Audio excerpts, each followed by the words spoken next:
All right. Good afternoon, everybody. How is everybody doing today? I pray that you all are doing well. Look, this Pastor Reed coming to you live for Tuesday Touch. Kanisha, what's going on? I did get your call. I'm going to call you back, but I ain't know when to call you because I know you got some things going on. But I'll wait till later on to call back. Hi, Sister Book. Hi, Mother. How are you? How's everybody doing for Tuesday Touch? I pray that all is well with all of you guys. Those of you who viewing us on Facebook, those of you who viewing us on YouTube, let me know how your day is going. Let me know how your week has been so far.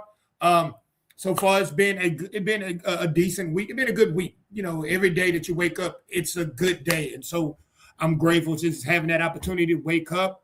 Grateful for the service that we had on this past Sunday, which was an awesome time in the Lord. The praise team sang good.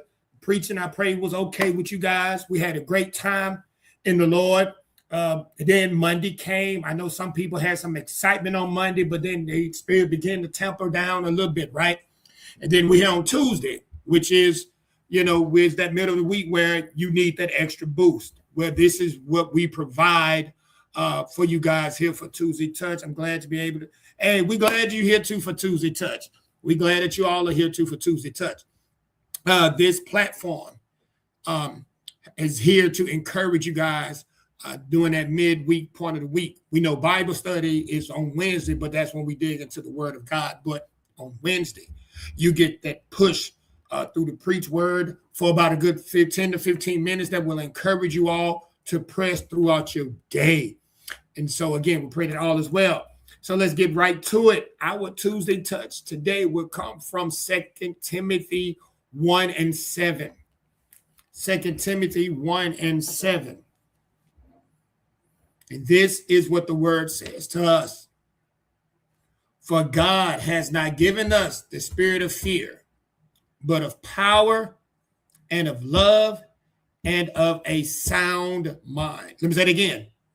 For God has not given us a spirit of fear, but of power and of love and of a sound mind. Ooh, y'all, let's really sit back and think about this, right? A lot of us, if we are honest, the greatest hindrance in our lives for us being the best child of God that we can be is because of fear. Let's be honest.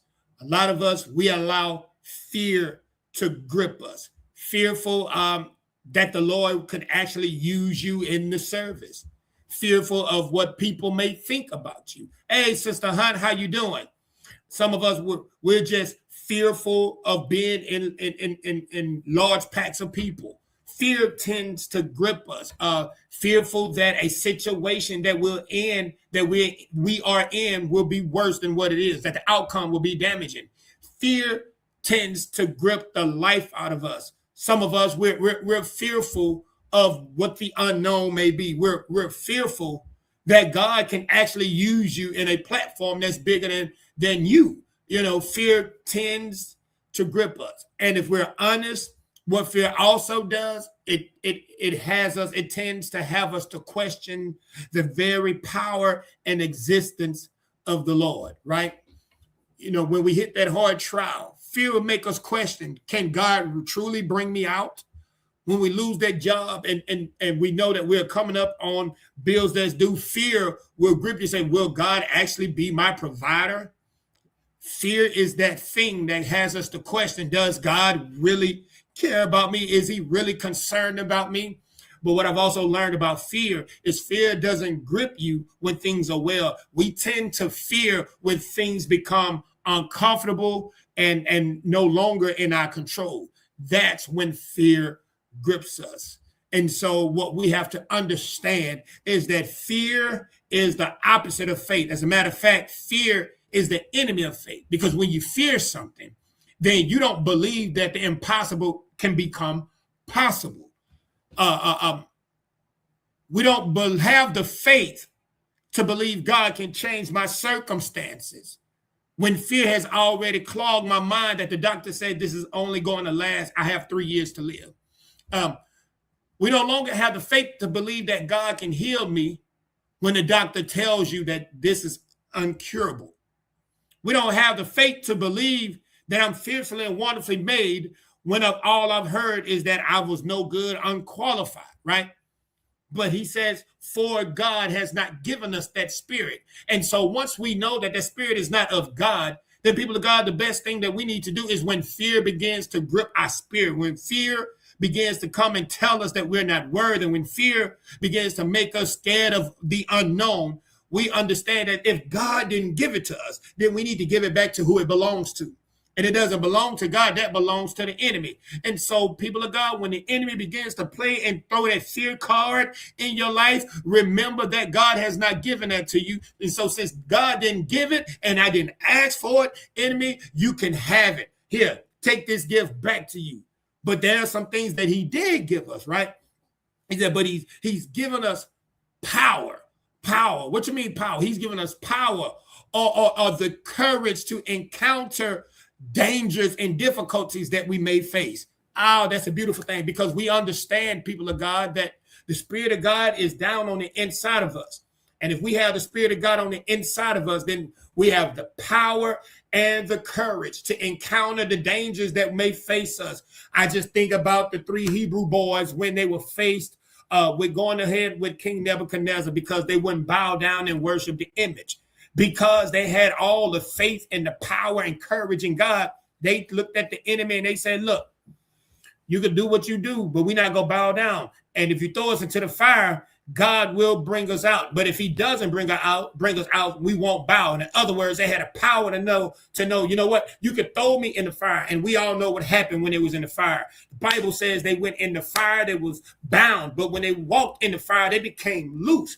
And so some of us, people of God, when we remove the grip of fear, we can have all kind of hell going on in our lives, but because he's given us power, we're confident to know that I can have joy in the midst of my struggle. I can have joy in the midst of pain. I can have the joy in the midst of knowing that all hell is breaking loose in my life because he's given us power. He's given us the courage to face these difficult things, but not on top of that. He's given us the power. He's given us spirit of love, right? Love. What will love do?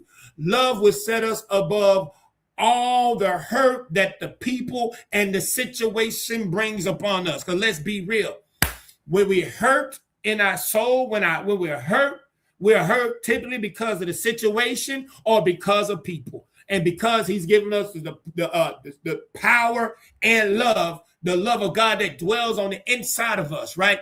We can overcome the hurt that people has brought about us. Why? Because Christ did it for us on the cross. And for God so loved the world that he gave his only begotten son. Now, last that I checked, they haven't crucified us, right? They may have scandalized our name. They may have stolen from us. They may have not checked on us. They may have said some things to us that made us uncomfortable and made us hurt. But because we understand that love will cover a multitude of faults, we're grateful that the love of God dwells on, and not that eros love, right? But we talk about the agape love, the love that God has given us, that we will love our brothers in spite of the wrong that they've done to us. We'll love the people in spite of what they are doing and how they're living and things of that nature. But on top of that, he said he didn't stop there with just power and love, but he also said of a sound mind. He's given us the mind to be peaceable, right? To enjoy ourselves and life in spite of everything. He's given us a sound mind to realize that we wrestle not against flesh and blood. And so, people of God, when the trials come in your life, just like what happened to Job, he lost everything. But one thing Job did, he had a sound mind. And the Bible said he did not charge God foolishly. And this is what he said: the Lord give it, the Lord take it away, but blessed be the name of the Lord. People of God, when you're at a place where you have a sound mind in the midst of the fire, in the midst of the storm, in the midst of the rain, you can walk around here with joy, and people will look at you and why are you thinking so clearly? Why you're so focused, knowing the ruckus that's going on in your life? Then you can just tell them, people of God, I serve a God that tells me that his anger is only for a moment, but his favor is for a lifetime. Weeping may endure for a night. I'm in my night season, but I know that joy will come in the morning. And so since I have an understanding that joy will follow, I will come out of this sooner or later. I'm just going to rejoice while I'm in it. Matter of fact, I do just what Paul says: rejoice in the Lord. Again, I say rejoice. And Paul wrote that while he was in prison, while he was chained from ankles to wrists between 4 soldiers. And he said to rejoice. Paul says, even in these chains, even being bound, I have a reason to rejoice. And what is your reason? Every day that I wake up to brand new mercies. I wake up to 2 new mercies in the Lord. And so, yes, I'm dealing with things, but I'm grateful, God, that you woke me up. Yes, I'm hurting in my body, but God, I thank you for life, health, and strength. God, I might not know where I'm going, but I'm going to have the Jehoshaphat spirit. Lord, I don't know what to do, but my eyes are on you. People of God, God did not give you the spirit of fear. Fear will let your eyes dictate what you see at that moment, and the fear will tell you you can't make it. But then that's when you have to go beyond the fear and put on faith. Because one thing I know about faith will trump fear if you trust God. People of God, it's been real. This has been Pastor Reed for your Tuesday Touch. Look, I don't know what you're going through. I don't know what you may be facing. I don't know what's on the horizon for you. But you have to remember, he didn't give you the spirit of fear, but he's giving you power. He gave you power to be able to conquer, the courage to go through it, because you know you're not going through it by yourself. Love, because we know that a lot of the time that we go through things and becomes hard and we deal with hurt, it's governed by people. But the love of God will allow you to look past your hurt and still love people in spite of their mess. And of a sound mind, understanding this, That is, the joy of the Lord is my strength. And since I understand that and I know that this is a spiritual fight, I'm going to stand firm in the word of God. So, people of God, it's been real. I pray something that was said to you all that will lift you up, that will encourage your heart, that will encourage your spirit. Look, people of God, Bible study will be on this Wednesday at 7 p.m. We had to preempt it last week, but this week we're ready to jump into the names of God. Look, if you all have missed any of the series of the names of God, I encourage you all to subscribe to our YouTube page and catch yourself up, so that way you'll know what's going on. Until then, I believe that's it, y'all. Y'all be encouraged. Love y'all with the love of Christ. Look, see y'all then. See y'all Wednesday night. Peace.